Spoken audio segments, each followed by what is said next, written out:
بسم الله الرحمن الرحيم الحمد لله رب العالمين صلى الله وسلم وبارك على سيدنا مولانا محمد وعلى آله وصحبه أجمعين اللهم صل وسلم وبارك على سيدنا محمد. So we're continuing with the description of the Prophet ﷺ from Shamaail at-Tirmidhi, and we ask Allah subhanahu wa ta'ala to make us people who see him ﷺ in our dreams and when we are awake,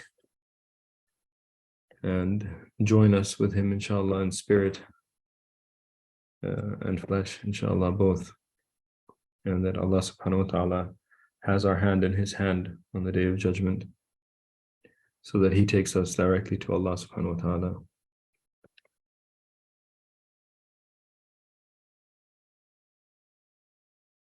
As the poet described, Prophet ﷺ is like a mother and a father. He has the love and mercy of a mother and a father together in one person. And this is all the more miraculous since he was an orphan, sallallahu alaihi wasallam. He was raised without a mother and a father. And Allah subhanahu wa ta'ala perfected his mercy in his heart, despite the fact that he did not take this from human beings. And he took it directly from Allah subhanahu wa ta'ala. Usually, children who are shown a lot of love, when they grow up, they're able to show love.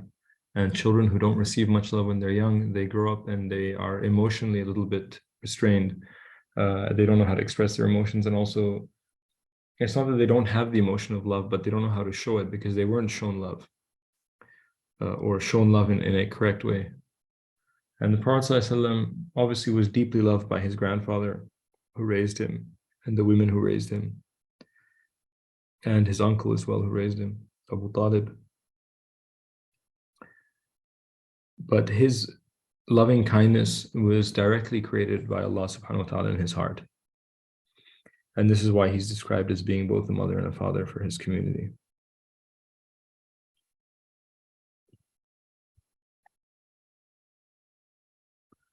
Hadith number 8 of the Shamaail says, حدثنا سفيان بن وكيع قال حدثنا جميع بن عمر بن عبد الرحمن العجلي. Okay, so he mentions his chain.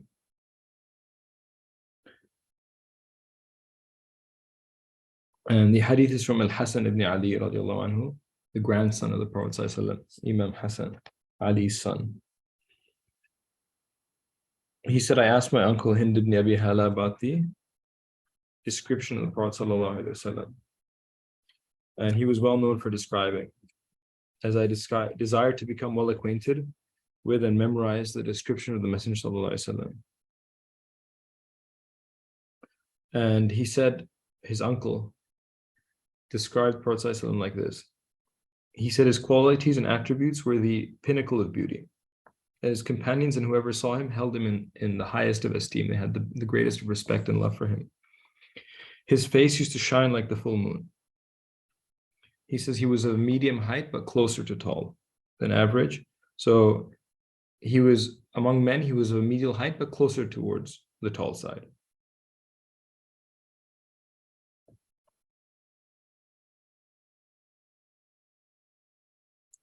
He said his head was moderately large and his hair was slightly wavy, sallallahu alaihi wasallam. They asked another companion about the face of Prophet sallallahu alaihi wasallam, whether he had a long face or a round face, and he mentioned that he had both. So he had a face that was beautifully wide, but not long. Like some people have a very long face. And extremely long faces are not considered beautiful, neither are extremely wide faces, but rather a face that is in between the two is what is considered to be beauty. And you find the Prophet ﷺ in all of these measurements or metrics, he's always in the middle. So his deen is a middle religion. His actions are a balanced action. His way was a way of balance and moderation, and also his beauty was a beauty of balance and moderation. And so his hair was neither completely straight, as we said, neither was it completely curly. It was wavy.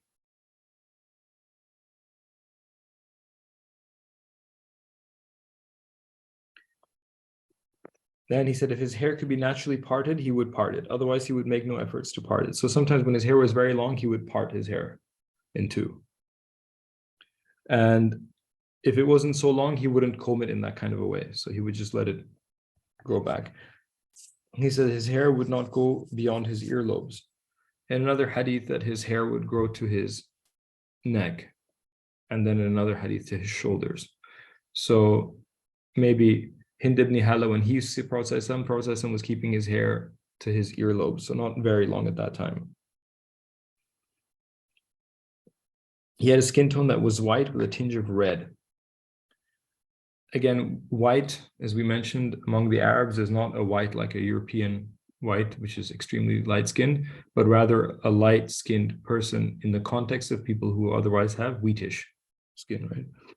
And a tinge of redness. So he had a fresh, like, redness in his face, sallallahu alaihi wasallam. He had a wide forehead with perfect and complete eyebrows, consisting of hair that reached to the end of the line of his eyes, sallallahu alaihi wasallam. So his eyebrows were not short. He didn't have small, short eyebrows, and neither did he have extremely long eyebrows. Rather, they were balanced to his eyes. His eyebrows were separate and did not meet each other in the middle. So he didn't have hair here and on top of his nose. He didn't have one eyebrow that met. Rather, he had two separate eyebrows. There was a vein between his eyebrows that used to expand whenever he became angry. So he had a vein that was visible in his forehead if he was angry. And that's how they would know he was angry, sallallahu alaihi wasallam, is that his face would become flushed and he had this vein that would show if he was angry. So there would be blood rushing to his face, sallallahu alaihi wasallam, but never through, he would never shout. His anger would never manifest as shouting or losing his temper. Rather, they could see anger in his face. When he was angered, it was visible. His nose was prominent and was wrapped with a light that shines. So Prophet ﷺ basically had light in his face, right? And he had a light that was, you could see from his forehead and from his nose, and you could see like the light literally coming out of his face, sallallahu alaihi wasallam. And this, quality of having light in your face is something that you might even notice with ordinary pious people. Obviously, it was to, the most perfect degree with the Prophet ﷺ, but you'll see a pious old man or a pious old woman, and you'll say, mashallah, they have like a light in their face. Like you can see it. You can see the piety and you can see the beauty in their face. And it's like a light. He says that if one did not look at him closely, it would seem as if he had a large bridge of his nose. So Prophet ﷺ had a prominent nose, but it wasn't large. He said, if you look at it closely, it wasn't large, but if you didn't look closely because of the light, you couldn't tell. His beard was full and dense, and his cheekbones were not high, meaning he didn't have very, very prominent high cheekbones. Again, in a manner that would be unattractive, right? Because excessively high cheekbones are not attractive. They make you, kind of look slightly skeletal. His mouth was moderately wide and he had space between his teeth. Space between the teeth means that you could see each tooth, right? Like you could see the tooth and then the other tooth. He didn't have teeth that were crooked. He didn't have like overlapping teeth, right? Which nowadays, if someone has, they send them off to get braces to fix the alignment. So his teeth were perfectly aligned. It doesn't mean that he had a space between his teeth, meaning because that's not beautiful if you have a big gap between every single tooth, right? So that's not what is meant. Rather, the space, which is that natural black line that you see in between each tooth, right? The shape of each tooth, separately. And he had a wide and a thick mouth, but not overly thick. But the Arabs would consider having full lips to be a praiseworthy quality in a human being, because they used to think, they used to find that people who had a full mouth would be able to speak very clearly, and people who had very, very thin lips would not speak or enunciate as clearly as people who had a full mouth. And the Prophet ﷺ used to have a full mouth. His mouth was full. He didn't have very thin lips. He had a line of hair from the chest to the navel. And otherwise, ﷺ, he was not hairy. So he wasn't a hairy man. He had a line from the middle of his chest, ﷺ, to his navel. And he had very, very light hair on his chest. His neck was beautiful as the neck of a doll made of ivory. So he had a perfectly balanced neck, ﷺ. His body was proportionally jointed. His chest and stomach were in line, and his chest was broad and wide. So Prophet ﷺ never had a stomach. You know, some men, when they get older, they develop a stomach. Prophet ﷺ never had a paunch or a stomach. He had a well-built body, and the level of his chest and stomach was straight, i.e., he had no extra weight or fat on his body. The space between his shoulders was wide. He had broad shoulders, sallallahu alaihi wasallam, which again is an attractive feature in a man. It looks strong and beautiful. And he mentions that his bones and his joints were strong and large. So and that's an Arabic expression of saying he was muscular, sallallahu alaihi wasallam. His body parts had a brightness that shined whenever he removed his clothing. When did the Sahaba see him remove his clothing? For example, when he went on Umrah, right? So he would wear just that top garment, for example, or he would lift it up and change it. So they would see his body sometimes, the upper body, right? So they said that there was a light in his body that was visible.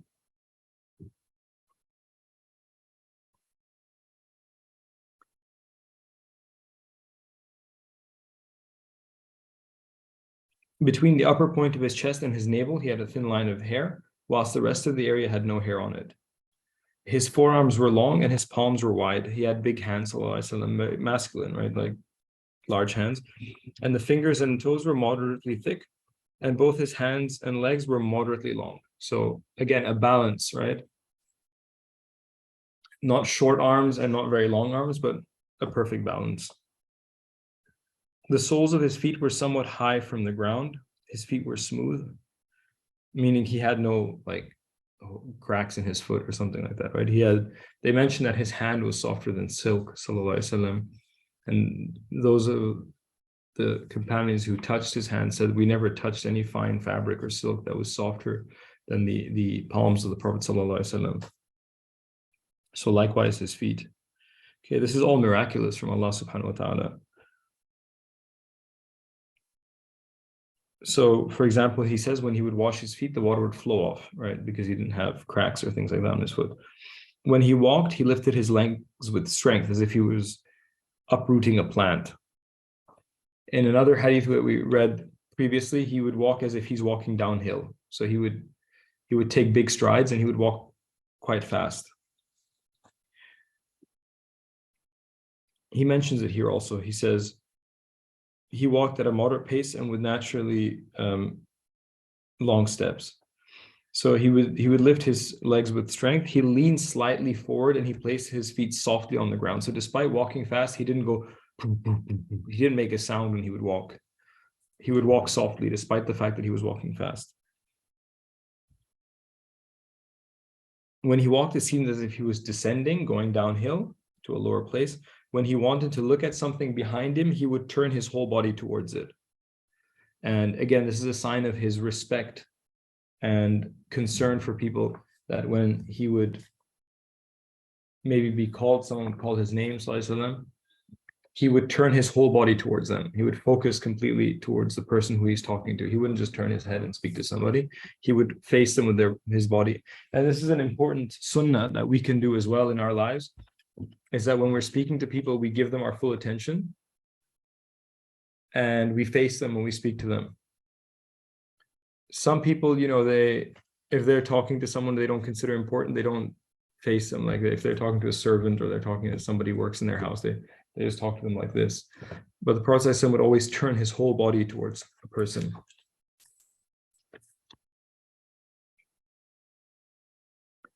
His gaze would often face down towards the earth. He looked more to the ground than towards the sky. So Prophet ﷺ, when he would walk, he would spend more time looking at the floor than at the sky. This was a part of his humility.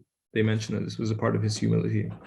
So I said that he wouldn't, look ahead a lot or look up at the sky or something. He would look more at the floor.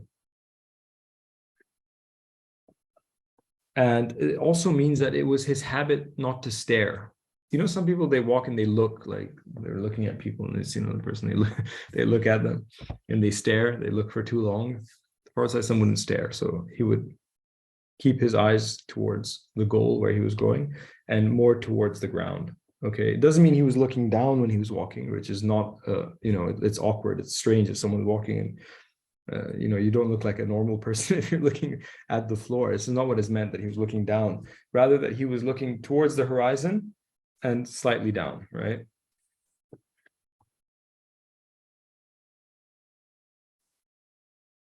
Because what is meant is his gaze, so his eyes, not his face. He wouldn't put his head down and walk, right? He would walk with his face forward. Most of his prolonged glances were thoughtful. So whenever he would look off in the distance, it was because he was thinking, sallallahu alaihi wasallam, about something. He was contemplating about something. He was in thought. It wasn't staring. It wasn't looking at a thing. It was rather him, sallallahu alaihi wasallam, being in a state of contemplation.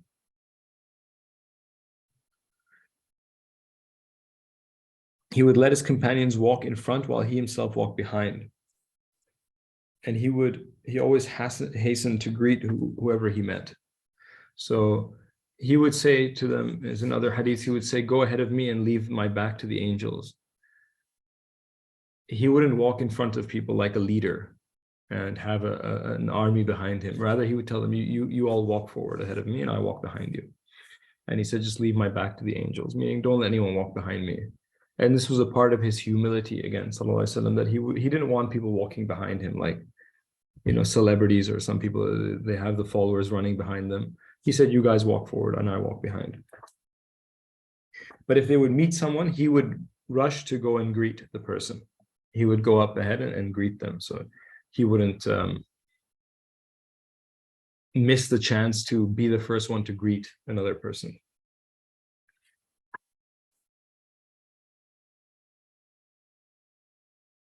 So the maternal uncle of Al-Hasan ibn Ali that he speaks about is Hind ibn Abi Hala. And Hind, sometimes the name of a woman, like the wife of Muawiyah, ibn Abi Sufyan, sorry, the mother of Muawiyah ibn Sufyan, the wife of Abu Sufyan is Hind, she's a woman. And sometimes it would be a man's name, like in this case. He is the son of Khadija, radiallahu anha, the mother of the believers, the first wife of the Prophet. He's her son from a previous marriage. So Khadija, she was previously married before the Prophet. She had a son called Hind ibn Abi Hala. And he was raised in the Prophet's house. His father passed away. So he was raised with the Messenger and his mother Khadija. And he was Hassan ibn Ali's maternal uncle. Right? Because Ali ibn Abi Talib was married to Fatima Zahra, who is the daughter of the Prophet.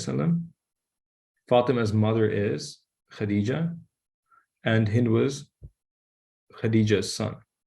So he was his maternal, so from Fatima, his half uncle. Okay, so he was his uncle from Khadija, but a different father, not the Prophet. And so he was the stepbrother of Khadija, Fatima, sorry. He was the stepbrother of Fatima, the daughter of the Prophet.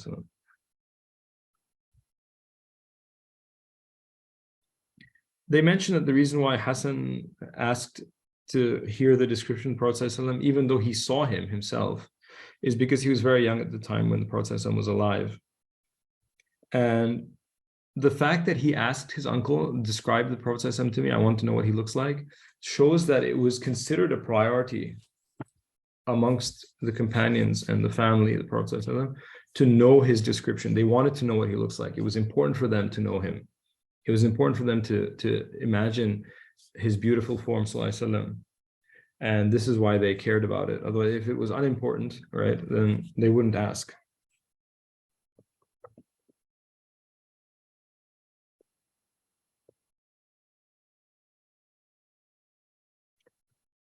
Ibn Hajar al-Haytami, in his commentary, he says that when he says his face used to shine like the full moon, it doesn't just mean that he had the most handsome face, which he did, but he also had the best character. And the narrator used full moon instead of sun. So he said the Prophet's face was like the full moon. He didn't say the sun, because looking at the moon doesn't harm your eyes. but looking at the sun is painful, and it harms the eye as well, both, if you stare at the sun. So this is why he's very careful wording. He said it's like looking at the moon. So it's the moon has a light, but it doesn't harm you the way a sun does.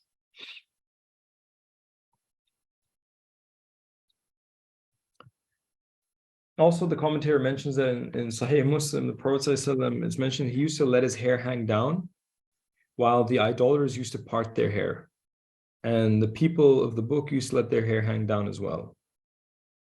And so he liked to be in harmony with the people of the book in matters in which he did not receive any special revelation from Allah subhanahu wa ta'ala. So he would prefer ﷺ to do something that the Jews and Christians were doing than to do something that the idolaters were doing in those things that the Sharia didn't say do this or that with. Then later on in his life, he would part his hair. So in the early part of his life, he wouldn't part his hair, and the later part of his life, he would. Also, this is interesting because towards the end of his life, right, most of the people had converted to Islam. So there was no more idolaters, right? So the style of combing your hair a certain way was no longer fixed or unique to idolaters, because there was no more of them left. There was very few of them left. And though both practices are permissible, parting the hair is preferable, since it was the practice the Prophet ﷺ settled with, meaning it was what he used to do at the end of his life. And this is obviously for in the case of men, right? This is we're talking about masculine hairstyles. Women are free to do what they want with their hair, because the sunnahs of hair are we're speaking here about the sunnah of the Prophet ﷺ in terms of his hair.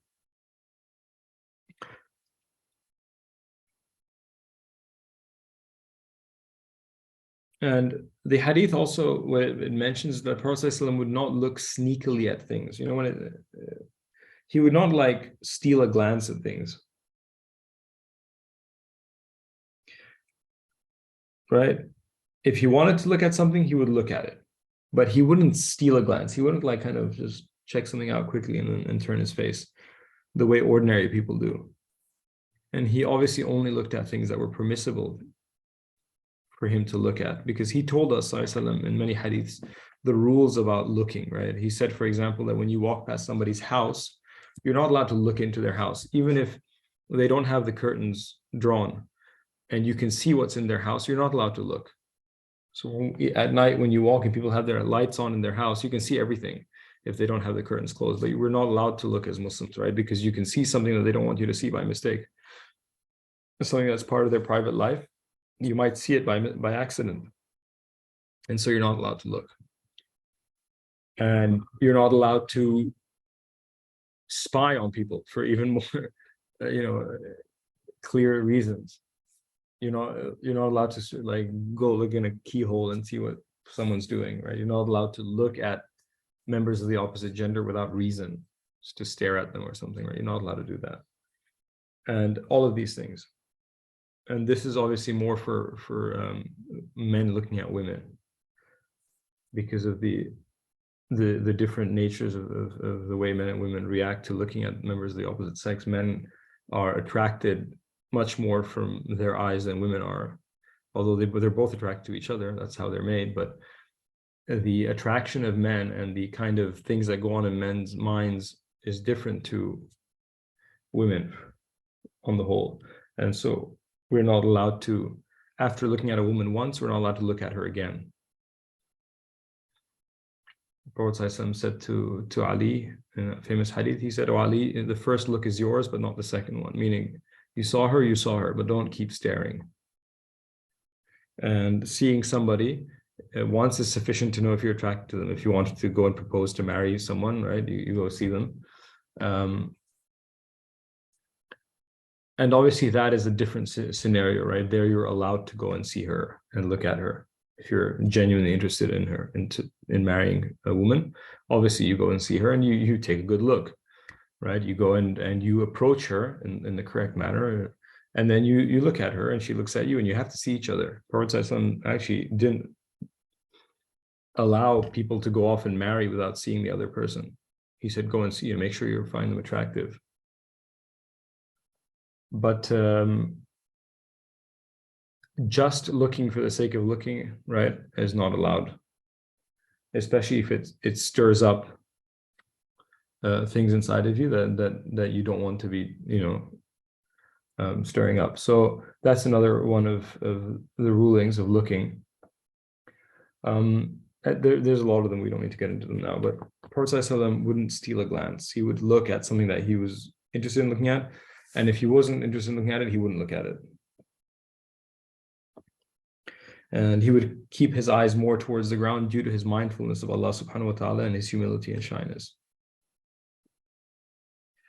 Ali al-Qari mentions in his commentary that walking with long steps and walking fast is the preferred way for men to move.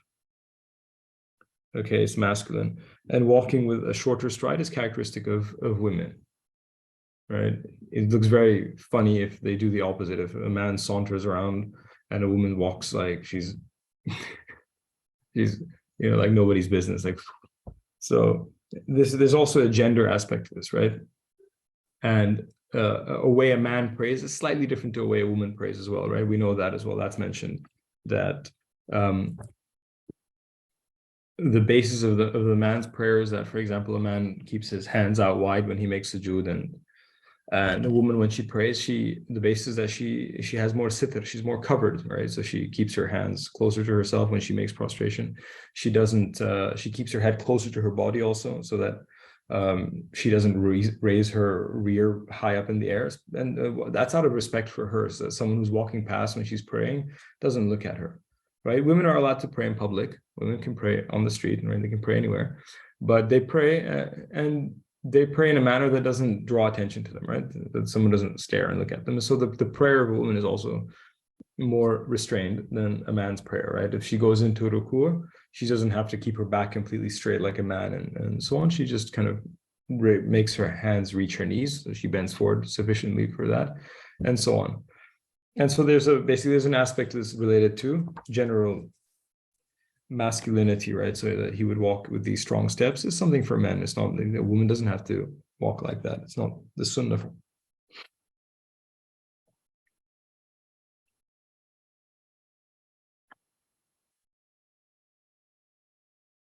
When he would ask his companions to walk in front of him, it was again out of humility and out of concern for the weaker people, right? So he would want to look after people. So if he noticed that somebody's walking slowly, then he would go and check on them or help them. And the slower people are always the ones that fall behind, right? So he wouldn't want a situation, sallallahu alaihi wasallam, where he's walking and people are walking and then someone's struggling to catch up because they're short or they're out of breath or they're overweight or something, they can't catch up to the group. He wouldn't want anybody to feel like that. So he would allow them to walk forward and he would walk behind them. He also said that the angels guard my back, so leave it for them. Prophet ﷺ was protected by the angels and he wasn't afraid. So he would say walk. He didn't need bodyguards. He didn't need people walking behind him to protect him. He didn't have fear of other than Allah subhanahu wa ta'ala.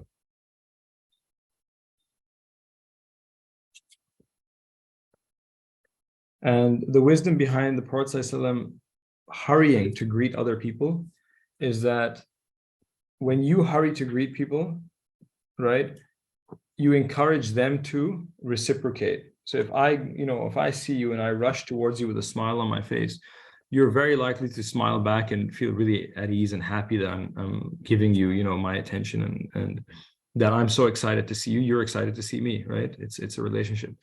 And so that's the reason why Prophet would rush to greet people. Also, we know that you have the reward when you are the one who initiates. So if someone walks in and you say Salam alaikum first, you have a greater reward for doing that. And they're also rewarded for returning the salams, but you have a greater reward by being the first one to do it. If you have a fight and you are the first one to say sorry, then you have a greater reward than the other person who says, okay, I'm also sorry. If you gift gifts to each other, you are the one who gives the first gift, you have a greater reward than the person who gives back. All of these things. So Prophet ﷺ used to teach us this through his action. He would be the first one to go and greet people.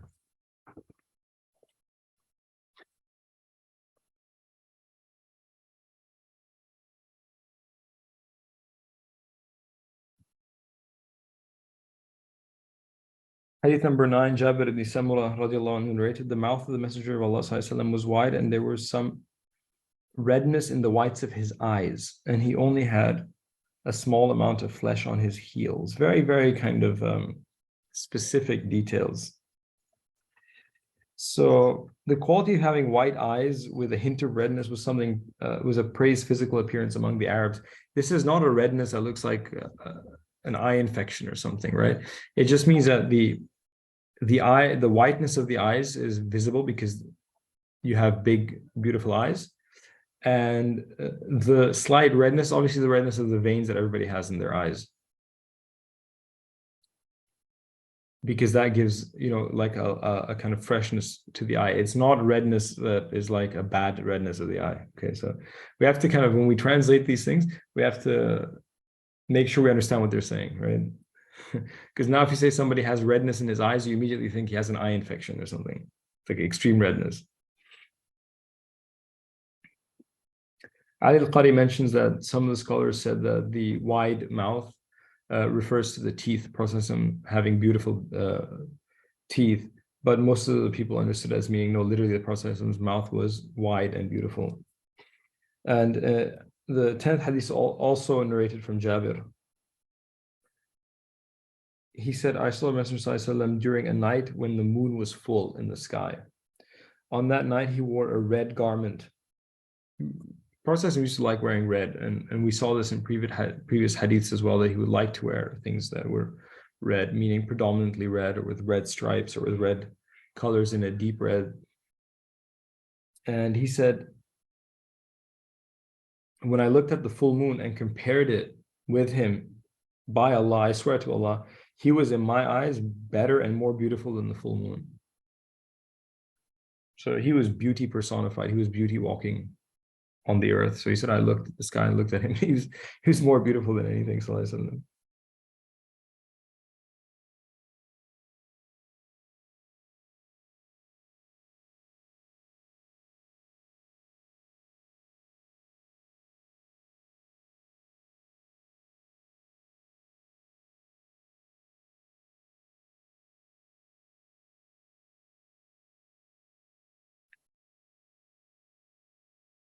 Interestingly, Mullah Ali al-Qari mentions in his commentary that the red clothes of Prophet ﷺ even added to his beauty. And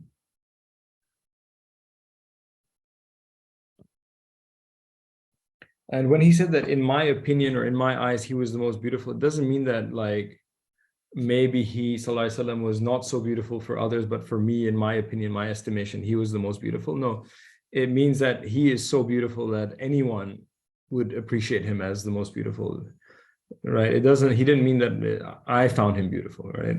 But maybe only I find him beautiful. No, he meant everyone would find him beautiful. But like he said, I couldn't prefer anything over him, Sallallahu Alaihi Wasallam.